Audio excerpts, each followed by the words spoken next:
Okay, just a quick thread up video on the Juki LU-1508. This is the 1508N subvariant, but they all thread up basically the same.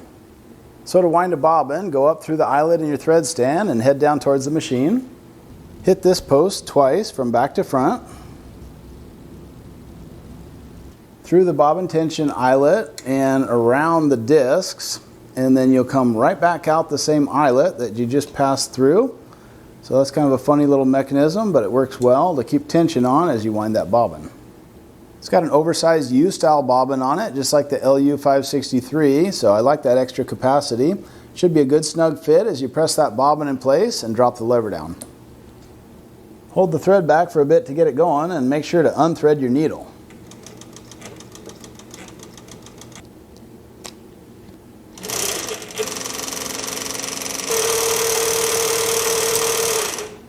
I'd like to wind a tad more thread on that bobbin, so I'm going to carefully loosen this screw and move the tab up just a little bit, and we'll see how that adjustment plays out.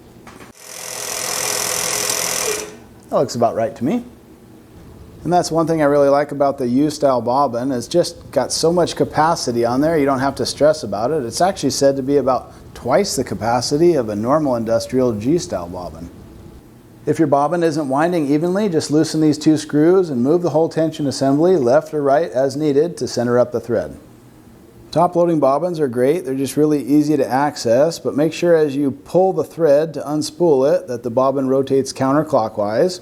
So once you have that orientation correct, just drop it over the post, push the tab down, and you'll come through this little anti-backlash slot right here and just work the thread past this little triangular tab, and we're ready to thread up the top side.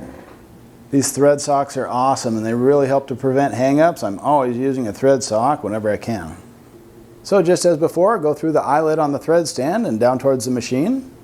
Hit this eyelet plate twice from top to bottom as we head over towards the pre-tensioner. I usually hit the first and third hole, but it's not critical. Pre-tensioner is just here, so you'll come through the eyelet around that small tension disc of the pre-tensioner. And I guess this is where people get hung up if they've never used a double tension machine. Around this side of the tension discs, up and over this tension disc, make sure you go between the discs, pull that down, you'll feel a little bit of resistance. Then come in between the thread controller here. I like to hold the thread back and lift that up until it clicks. Okay, I know we're in position. Now here the thread path is a little bit different because you actually go through this large guide first, and then you head over to this smaller guide on your way up towards the take-up arm. And then you thread the take-up arm from right to left.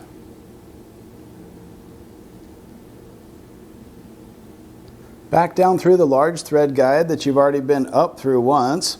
We'll head down through this slot in this guide, and then you need to go on the left side underneath this little tab.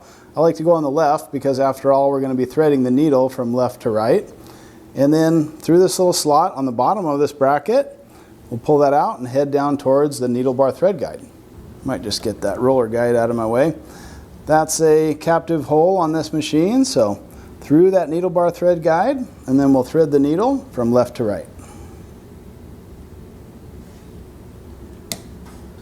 Long groove in the needle, of course, has to face left, and that little scarf or notch needs to face the right.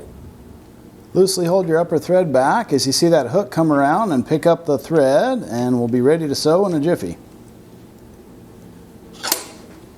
Confirm that your bobbin tension is light and consistent, and just about all the other adjustments we can make on the upper thread tension.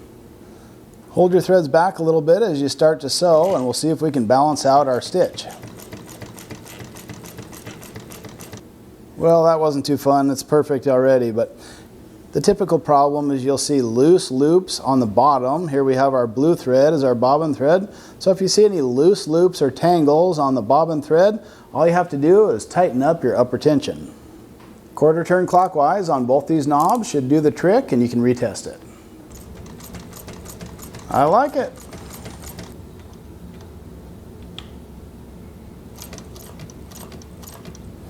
And it looks like we're able to plunk those stitches right back into the same reverse hole, so that's nice as well, especially if you're into doing decorative top stitching. If you're just setting up your machine for the first time, I strongly recommend using a 92 weight thread, also sometimes called a Tex 90, and pair that with about a 20 size needle. So if it's the 1508N version, it'll be a 135/17 needle, also called a 135/16 if it's a leather point needle. But if you have the NH variant, that's the heavy duty model, it'll actually use a 190 system needle, the old FAF needles. Those are a little bit longer. And also use a 20 size needle and pair it with that 92 weight thread. That'll just get you tuned up and set up really nice. And if you're using 92 weight or heavier thread, you'll use both of the thread tension mechanisms. But if you're using 69 weight or lighter, it's recommended to only use one of the tension discs, and I'll show you what that looks like. So when you're at this point of the thread path, you go through the first tension disc, but instead of going up around the second tension disc like we did before, just go straight through the controller, pull it up till it clicks, and continue on, same way from there.